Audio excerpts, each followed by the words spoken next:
اللہ اللہ اللہ اللہ۔ اعوذ باللہ من الشیطان الرجیم، بسم اللہ الرحمن الرحیم۔ حامیم، تنزیل الکتاب من اللہ العزیز الحکیم، صدق اللہ العظیم۔ محترم ناظرین و سامعین، آج کی نشست میں پارہ نمبر 26 کا خلاصہ و تفسیر کو ذکر کیا جائے گا۔ پارہ نمبر 26 کی ابتدا سورۃ احقاف سے ہو رہی ہے۔ اللہ رب العزت نے اس سورہ کا نام احقاف اس لیے رکھا کہ اس میں قوم ہود کا ذکر ہے جو ٹیلے والے تھے، اور احقاف بھی ریت کے ٹیلوں کو کہتے ہیں، تو اسی لیے اس کا نام احقاف رکھا گیا۔ فرمایا حامیم تنزیل الکتاب من اللہ العزیز الحکیم، کیونکہ یہ مکی صورت ہے، اس میں صداقت قرآن، توحید، رسالت اور قیامت کا ذکر ہمیں ملے گا۔ اللہ رب نے فرمایا قل ارأیتم ما تدعون من دون اللہ، یہ عقیدہ توحید کو دلائل کے ساتھ ثابت کیا گیا ہے۔ پہلے نمبر پہ دی ارونی ماذا خلقوا من الارض ام لہم شرک فی السماوات، یہ دلیل عقلی دی کہ بتاؤ جن کو تم معبود کہتے ہو، آیا انہوں نے دنیا میں کوئی چیز بھی بنائی ہے؟ نہیں بنائی۔ اس طرح فرمایا ایتونی بکتاب من قبل ھذا، یہ دلیل نقلی دے دی کہ جو پہلی کتابیں آئی ہیں، تورات آئی ہے، زبور آئی ہے، انجیل آئی ہے، اس میں کوئی ان کا ذکر ہے، کوئی ایسی بات ہے کہ یہ اللہ کے علاوہ بھی کوئی معبود ہوں گے؟ ایسا بھی نہیں ہے۔ اس طرح تیسری دلیل نقلی یہ دی او اثارۃ من علم ان کنتم صادقین، کہ کسی پیغمبر کے منہ سے یہ بات، کسی پیغمبر کے زبان سے یہ بات نکلی ہو کہ اللہ کے علاوہ کوئی معبود ہیں۔ جب یہ تینوں باتیں نہیں ہیں تو پھر کیسے تم اللہ کے علاوہ دیگر الہوں کو معبود بناتے ہو؟ اس طرح اللہ رب نے فرمایا کہ ام یقولون افترا قل ان افتریتہ فلا تملکون لی من اللہ شیئا، یہ اللہ رب العزت نے قرآن پاک کی حقانیت کو ذکر کر دیا کہ یہ لوگ بکواس کرتے ہیں کہ نعوذ باللہ نبی کریم صلی اللہ علیہ وسلم نے خود اس کو بنا لیا ہے، نہیں بلکہ کفا باللہ شہیدم بینی و بینکم، کہ ہم تمہارے اور ان کے درمیان گواہ کافی ہیں کہ یہ ہم نے آپ کی طرف اس قرآن کو نازل کیا ہے۔ اس طرح فرمایا قل ارأیتم ان کان من عند اللہ، یہ اللہ رب العزت نے یہ کفار اور یہ جو مشرک تھے یعنی یہودی اور عیسائی، ان کو یہ تنبیہ فرما دی کہ دیکھیں یہ قرآن جو آیا ہے، اس سے پہلے اہل یہود میں جیسے عبداللہ بن سلام تھے، اور اہل نصارہ میں سے جو عیسائی تھے ان میں سے عدی بن حاتم اور اس طرح نجاشی، یہ اسلام لے کے آئے ہیں، تو انہوں نے اس بات کی گواہی دی ہے کہ تورات والی کتاب بھی اسی کے مطابق تھی، اور انجیل والی کتاب جو ہے وہ بھی قرآن پاک کے مطابق تھی، یعنی جو عقائد ہیں وہ مشترک ہیں۔ تو جیسے یہ لوگ ایمان لائے ہیں، تمہارے لیے بھی بہتر یہی ہے کہ تم بھی ایمان لاؤ اور تکبر نہ کرو۔ اس طرح فرمایا ان الذین قالوا ربنا اللہ ثم استقاموا، کہ ایمان کی خاصیت یہ ہے کہ جو ایمان لے آتا ہے اس پہ استقامت اختیار کر لیتا ہے، تو اس کے لیے جو ما سابق ہے اس کا خوف نہیں رہتا، اور جو آنے والی زندگی ہے اس پہ اسے کوئی حزن غم نہیں رہتا۔ اس طرح فرمایا وَوَصَّيْنَا الْإِنسَانَ بِوَالِدَيْهِ إِحْسَانًا، یہاں پہ حقوق الوالدین کو ذکر کر دیا، کیونکہ جب لوگ اسلام لا رہے تھے تو بعض مسلمان ایسے تھے کہ جن کے والد جو تھے وہ کافر تھے، یا بعض والدین ایسے تھے جن کی اولادیں کیا تھیں، کافر تھیں۔ تو اللہ رب العزت نے یہ اصول بتا دیا کہ دیکھیں جو ان کے حقوق ہیں وہ تم نے بجا اول لانے ہیں، لیکن ہاں اگر وہ عقائد میں یا گناہ میں آپ کو فساد کرنے کہیں تو پھر آپ نے ان کی بات نہیں ماننی، کیونکہ والدین کا بہت بڑا حق ہوتا ہے انسان پہ، اس لیے ان کے جو حقوق ہیں وہ بجا اول لانا پھر بھی انسان کے ذمہ لازم ہے۔ اس طرح فرمایا وقال ربی اوزعنی ان اشکر نعمتک التی انعمت علی وعلی والدی، فرماتے ہیں کہ یہ حضرت ابوبکر صدیق رضی اللہ تعالیٰ عنہ کی دعا تھی۔ وہ فرماتے تھے کہ جس طرح اللہ رب العزت نے میرے والدین پہ اور مجھ پہ نعمتیں کی ہیں، اللہ رب العزت مجھے توفیق دے کہ میں اس پہ اللہ کا کیا کروں، شکر ادا کروں۔ اس طرح فرمایا وذکر اخا عاد، کہ قوم عاد کو یاد کرو، یہی جو تھے یہ ریت کے ٹیلوں کے پاس بسنے والی ایک بڑی قوت والی قوم تھی، کہ یہ قوم عاد جو تھے یمن کے پاس رہتے تھے، ان کی طرف اللہ رب العزت نے ہود علیہ السلام کو بھیجا، لیکن انہوں نے نافرمانی کی تو اللہ رب العزت نے ان کو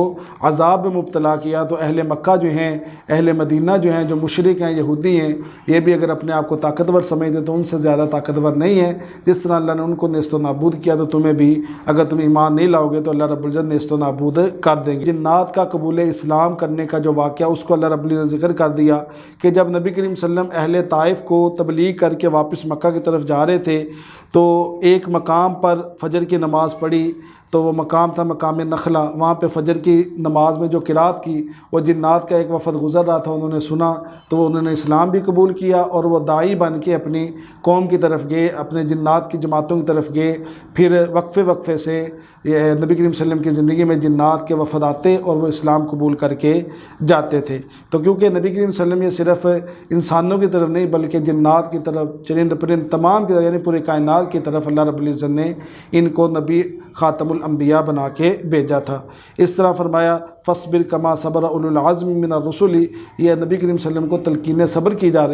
رہی ہے کہ جب نبی کریم صلی اللہ علیہ وسلم طائف کی طرف دعوت اسلام دینے گئے ہیں تو انہوں نے طرح طرح کی تکلیفیں اور مشقتیں نبی کریم صلی اللہ علیہ وسلم پہ ڈالیں، تو اللہ رب العزت نے بتایا کہ آپ اس پہ صبر کریں۔ پہلے بھی جو ہم نے اب پیغمبر اپنے بھیجے ہیں ان کو بھی ان لوگوں نے، ان کی قوموں نے تکلیفیں دی ہیں، لہٰذا آپ بھی جیسے پہلے لوگوں نے صبر کیا آپ بھی صبر کریں۔ آگے اس پارے کے اندر سورہ محمد جو مدنی ہے، اسی مناسبت سے کہ اس میں محمد الرسول اللہ کے نبی کا نام آ رہا ہے، اسی نسبت سے اس کا نام سورہ محمد رکھا گیا۔ اللہ رب نے فرمایا الذین کفروا وصدوا عن سبیل اللہ، کہ کفار اور مومنین ان دو الگ الگ جو قومیں ہیں ان کے نتائج کیا ہیں؟ نمبر ایک تو یہ کہ الذین، یہ ایسے لوگ ہیں جنہوں نے انکار کیا، خود بھی انکار کیا، وصدوا عن سبیل اللہ، دوسرا وہ غلط کام یہ کرتے ہیں کہ جو خیر کے کام میں معاشرے میں ان سے وہ روکتے ہیں، ان کا نتیجہ کیا ہوگا؟ اضل اعمالہم، اللہ ان کے اعمال کو ضائع کر دے گا۔ جبکہ ان کے مقابلے میں جو مومنین ہیں ان کے بارے میں اللہ رب نے فرمایا کہ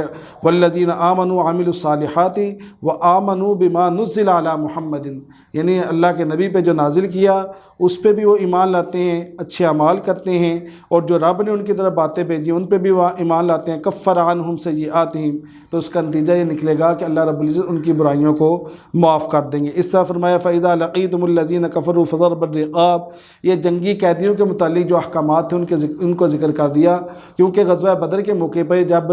70 قیدیوں کو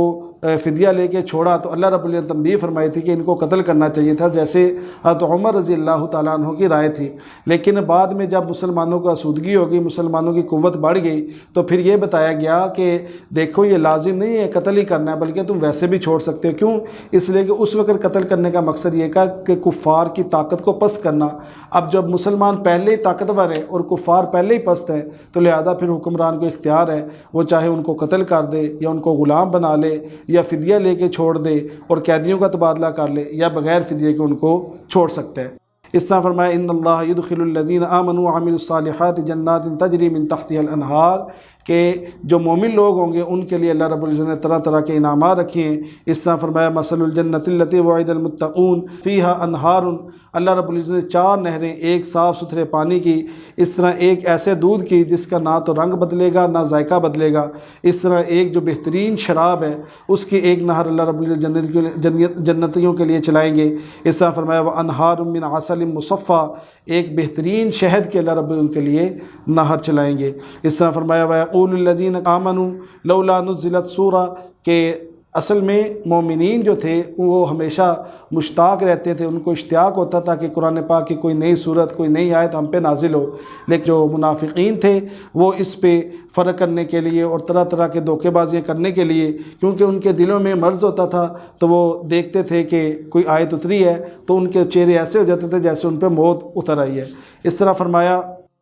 یا ایھا الذین آمنوا اطیعوا اللہ واطیعوا الرسول ولا تبطلوا اعمالکم، کہ تم اللہ اور اس کے رسول کی اطاعت کرو گے تو تمہارے لیے کامیابی ہے۔ اس طرح فرمایا ان الذین کفروا وصدوا عن سبیل اللہ، یہ کفار کے لیے اللہ رب العزت نے وعید کو ذکر کر دیا کہ جو اللہ کے رستے سے روکیں گے ان کے لیے کیا ہے، وہ کفر بھی مریں گے تو اللہ رب العزت ان کی مغفرت نہیں کریں گے۔ یہ ایک تو حکم ہے عام کافروں کے لیے، لیکن یہ بطور خاص بنو قریظہ اور یہود کے لیے، کیونکہ وہ طرح طرح کی سازشیں کر کے جب مدینہ کے موقع پہ وہ غزوہ خندق کا موقع ہے پھر بھی انہوں نے پیچھے سازشیں کرنے کی کوشش کی، تو بالخصوص ان کے لیے کہا گیا ہے کہ ان کے اعمال کو اللہ رب العزت ضائع کریں گے۔ اس طرح فرمایا ہا انتم ہؤلاء تدعون لتنفقوا فی سبیل اللہ، کہ اللہ بڑا بے نیاز ہے، اس کو تمہارے مال کی ضرورت نہیں ہے جو خرچ کرے گا وہ اپنے بھلائی کے لیے خرچ کرے گا۔ اللہ جو ہے وہ غنی ہے، تم سب کیا ہو، فقیر ہو۔ اگر تم نے اللہ کے کام نہ کیے تو اللہ رب العزت تمہاری جگہ تم سے بہتر لوگ لے آئیں گے جو اللہ کی عبادت بھی کریں گے اور اس کے احکامات کو بھی مانیں گے۔ اسی طرح آگے سورہ فتح کو ذکر کیا، انا فتحنا لک فتحا مبینا، اس میں چونکہ فتح مکہ کا ذکر ہے اس لیے اس کا نام یہ سورہ فتح رکھا گیا کہ فتح مبین سے مراد فتح مکہ ہے۔ لیغفر لک اللہ ما تقدم من ذنبک،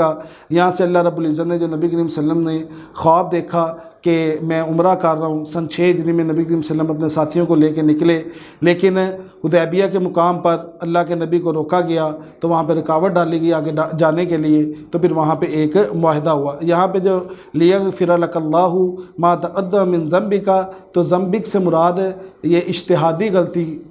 ہوگی انبیاء کی، یہ کوئی صراحتاً کوئی بڑی غلطی نہیں۔ یا بعض مفسرین فرماتے ہیں کہ ذنبک سے مراد الزام ہے، یعنی لوگ جو الزام لگاتے تھے نبی کریم صلی اللہ علیہ وسلم پر، جب ان کو فتح مکہ ہوگا پھر یہی آپ کی تعریفوں کے پل باندھنا شروع کریں گے۔ اسی طرح آگے فرمایا ان الذین یبایعونک انما یبایعون اللہ، کہ یہاں سے بیت رضوان کا ذکر ہے۔ جب نبی کریم صلی اللہ علیہ وسلم حدیبیہ کے مقام پہ ٹھہرے تو وہاں پہ نبی کریم صلی اللہ علیہ وسلم نے حضرت عثمان غنی رضی اللہ تعالیٰ عنہ کو بھیجا اہل مکہ کی طرف کہ ہماری غرض صرف عمرہ کرنے کی ہے، اس لیے ہمیں عمرہ کرنے کی اجازت دی جائے، لیکن ادھر سے خبر آئی کہ حضرت عثمان غنی رضی اللہ تعالیٰ عنہ کو شہید کر دیا گیا ہے۔ تو اللہ کے نبی نے وہاں پہ صحابہ کرام سے ایک بیعت لی، یعنی کہ جب تک ہم حضرت عثمان کا بدلہ نہیں لیں گے تب تک ہم یہاں سے واپس نہیں جائیں گے، اس کو کہتے ہیں بیت رضوان۔ اور یہاں پہ آگے کہا ید اللہ فوق ایدیہم، یعنی اللہ کا ہاتھ۔ اب یہ متشابہات میں سے اس کے معنی اللہ ہی بہتر جانتے ہیں، لیکن متاخرین جو مفسرین ہیں انہوں نے اس کا جو مفہوم بتایا ہے وہ فرماتے ہیں کہ اس سے مراد قدرت ہے۔ اس طرح فرمایا سیقول لک المخلفون من الاعراب شغلتنا اموالنا، یہاں پہ مشرکین کے بہانوں کا اور منافقین کے بہانوں کا ذکر ہے کہ جب نکلے عمرے کے لیے تو منافقین نے کہا کہ دیکھیں اب یہ عمرے کے لیے جائیں گے تو لازماً قریش والے ان سے قتل و قتال کریں گے اور ہم مارے جائیں گے، اس لیے انہوں نے طرح طرح کے بہانے بنائے تو وہ نہ نکلے۔ اس طرح فرمایا لقد رضی اللہ عن المؤمنین اذ یبایعونک تحت الشجرۃ، یہ بیت رضوان میں جو صحابہ کرام شامل ہوئے تھے تو اللہ رب العزت نے جس طرح غزوہ بدر کے موقع پہ 10 اصحاب کو، عشرہ مبشرہ اصحاب کو جنت کی بشارت سنائی تھی تو ان کو بھی اللہ رب العزت نے جنت کی بشارت سنائی ہے۔ اس طرح فرمایا وَأَصَابَهُمْ فَتْحًا قَرِيبًا، کہ یہاں سے فتح، جب نبی کریم صلی اللہ علیہ وسلم یہاں سے واپس گئے ہیں حدیبیہ سے، جب یہاں سے واپس ہو گئے تو اس کے بعد فتح خیبر ہوئی جس میں کافی مال بھی ملا اور مسلمانوں کو فراوانی ملی، اس کا ذکر یہاں سے کیا۔ اس طرح فرمایا وَهُوَ الَّذِي كَفَّ أَيْدِيَهُمْ عَنْكُمْ وَأَيْدِيَكُمْ عَنْهُمْ، یہاں سے وہ جب نبی کریم صلی اللہ علیہ وسلم وہاں پہ پڑاؤ کیا ہوا تھا تو مشرکین مکہ نے 50 آدمیوں کو بھیجا کہ اعوذ باللہ وہ نبی کریم صلی اللہ علیہ وسلم کو قتل کر دیں، شہید کر دیں، لیکن جب نبی کریم صلی اللہ علیہ وسلم کو اس کا پتہ چلا ان کو گرفتار کر لیا، ادھر عثمان کو انہوں نے گرفتار کر لیا، لیکن اللہ رب العزت دونوں کے دلوں میں یہ بات ڈالی کہ مسلمان ان 50 لوگوں کو قتل کرنے سے رک گئے اور وہ حضرت عثمان کو شہید کرنے سے رک گئے، تو اسی پہ اللہ رب العزت نے صلح کروائی مسلمانوں کی کہ صلح پہ آمادہ ہوئے دونوں گروہ۔ اس طرح فرمایا فَأَنزَلَ اللَّهُ سَكِينَتَهُ عَلَىٰ رَسُولِهِ، کہ یہاں پہ جب مشرکین کے ساتھ معاہدہ ہو رہا تھا، مشرکین مکہ کے ساتھ معاہدہ ہو رہا تھا، تو اس معاہدے میں انہوں نے کچھ ایسی باتیں کی جیسے بسم اللہ کی جگہ پہ اپنے تکبر اور غرور کی وجہ سے وہ بسم اللہ کی جگہ کہیں انہوں نے کہا کہ بِاسْمِكَ اللَّهُمَّ لکھو، اس طرح محمد الرسول اللہ کی جگہ انہوں نے کہا محمد بن عبداللہ لکھو۔ صحابہ کو یہ بہت گراں گزر رہا تھا، لیکن اللہ رب العزت نے اس وقت سکینہ اور اپنی رحمت نازل کی کہ وَعَلَى الْمُؤْمِنِينَ وَأَلْزَمَهُمْ کلمۃ التقویٰ، کہ اللہ رب العزت ان کو تقوی پہ رکھا تاکہ یہ صلح والا معاملہ جو ہے وہ کامل ہو جائے، کیونکہ اللہ نے آگے بشارت دی تھی کہ سن 7 ہجری میں پھر نبی کریم صلی اللہ علیہ وسلم نے وہ عمرہ اپنا مکمل کیا، جو اللہ رب نے یہاں پہ ذکر بھی کیا لقد صدق اللہ رسولہ الرؤیا بالحق، کہ سن 7 ہجری میں پھر نبی کریم صلی اللہ علیہ وسلم نے پورے لشکر کے ساتھ آئے اور وہ عمرہ کیا۔ اس طرح فرمایا هو الذی ارسل رسولہ بالہدی ودین الحق لیظہرہ علی الدین کلہ، کہ یہ اللہ کے سچے نبی ہیں جو دین برحق لے کے آئے ہیں، اگر اس کو مان لو گے تو کامیاب ہو جاؤ گے۔ اس طرح فرمایا محمد الرسول اللہ، کہ یہ جو مشرکین ہیں یہ محمد بن عبداللہ لکھ رہے ہیں، اللہ رب العزت نے قرآن پاک میں ان کا نام محمد الرسول اللہ ذکر کر دیا، تا قیامت یہ ہر بندہ پڑھتا بھی رہے گا اور محفوظ بھی رہے گا۔ اس طرح صحابہ کرام کی تعریف فرمائی کہ والذین معہ اشداء علی الکفار، آپس میں بھائی بھائی ہیں لیکن کفار کے مقابلے میں بہت سخت ہیں۔ اور اسی طرح فرمایا ان کی صفات ذکر کرتے ہوئے رکوع سجدہ کرتے ہیں، اللہ کے فضل کو اور اس کی رضا کو تلاش کرتے ہیں، اور ان کے چہروں پہ، ان کے ماتھے پہ، ان کی پیشانیوں پہ ان سجدوں کی وجہ سے نشان پڑے ہوئے ہیں۔ اس طرح ان کا ذکر آپ کو تورات پہ بھی ملے گا، انجیل میں بھی ملے گا، اور اس طرح آگے ہم دیکھتے ہیں تو سورہ حجرات ہے جو مدنی صورت ہے، اور حجرات کہتے ہیں کہ رہائشی حجروں کے پیچھے سے آواز نہ دو، یعنی جس طرح آپس میں تم آپ ایک دوسرے کو پکارتے ہو تو اللہ کے نبی کو ایسے نہ پکارو۔ اس میں اصول معاشرہ ذکر کیے گئے ہیں، جیسے ذکر کیا یا ایھا الذین آمنوا لا تقدموا بین یدی اللہ ورسولہ، یعنی مجلس نبوی کے آداب ذکر کر دیے کہ اللہ کے نبی اگر کوئی فیصلہ کرتے ہیں تو اس پہ کسی کو بولنے کا حق نہیں ہے، کہ جیسے کہ ہوا تھا قبیلہ بنی تمیم کے امیر کو منتخب کرنے میں حضرات شیخین میں پہلے بحث ہوئی، تو اس کے بعد نبی کریم صلی اللہ علیہ وسلم نے جب فیصلہ کیا تو اسی کے بارے میں بتایا جا رہا ہے کہ اللہ کے نبی کے سامنے کوئی آواز اپنی بلند نہ کرے، کہ یا ایھا الذین آمنوا لا ترفعوا اصواتکم فوق اصوات النبی، یہ نبی کریم صلی اللہ علیہ وسلم کی زندگی میں بھی حکم تھا، اور اس کے بعد بھی کہ جب روزہ مبارک پہ حاضری نصیب ہو تو وہاں بھی اونچی آواز سے بات نہیں کرنی چاہیے۔ اس طرح فرمایا ان الذین یغضون اصواتهم، کہ اپنی آوازوں کو نبی صلی اللہ علیہ وسلم کے سامنے آہستہ رکھو۔ اس طرح فرمایا وَإِن طَائِفَتَانِ مِنَ الْمُؤْمِنِينَ اقْتَتَلُوا فَأَصْلِحُوا بَيْنَهُمَا فَإِن بَغَتْ إِحْدَاهُمَا عَلَى الْأُخْرَى، کہ اگر کوئی جھگڑا ہو بھی جائے تو زیادتی والا معاملہ نہیں کرنا بلکہ انصاف کے ساتھ رہنا ہے۔ انما المؤمنون اخوۃ، بتایا کہ ایمان والے، یہ ایمان کا تعلق جو ہے یہ سرحدات کے ساتھ نہیں ہے، بلکہ جو بھی مومن ہے کہیں بھی ہے وہ آپس میں بھائی بھائی، ایک مومن کو دوسرے مومن کی تکلیف محسوس ہونی چاہیے۔ اس طرح فرمایا یا ایھا الذین آمنوا لا یسخر قوم من قوم، کہ آداب معاشر کو ذکر کر دیا کہ پرامن معاشرہ تب ہی ہوگا جب تم ایک دوسرے کا مذاق نہیں اڑاؤ گے، چاہے مرد مرد ہوں یا عورتیں عورتوں کا، اس طرح کسی کا مذاق نہیں اڑانا۔ اس طرح ولا تلمزوا انفسکم، تانے نہیں دینے، ولا تنابزوا بالالقاب، اور ایک دوسرے کے الٹے نام نہیں رکھنے۔ اس طرح فرمایا کسی کے بارے میں بدگمانی نہیں کرنی، ولا تجسسوا، کسی کی جاسوسی نہیں کرنی، ولا یغتب بعضکم بعضا، اور کسی کی غیبت نہیں کرنی، کیونکہ اس طرح کے کام کرو گے تو یہ معاشرے میں فساد کا باعث بنے گے۔ اس طرح فرمایا یا ایھا الناس انا خلقناکم من ذکر و انثی، اللہ رب العزت نے تمہیں مذکر مؤنث بنایا۔ اس طرح جو قبائل بنائے ہیں صرف تمہارے تعارف کے لیے ہیں، لیکن اللہ کے ہاں مقبول وہی ہوگا جو بہترین متقی ہوگا۔ تو لہذا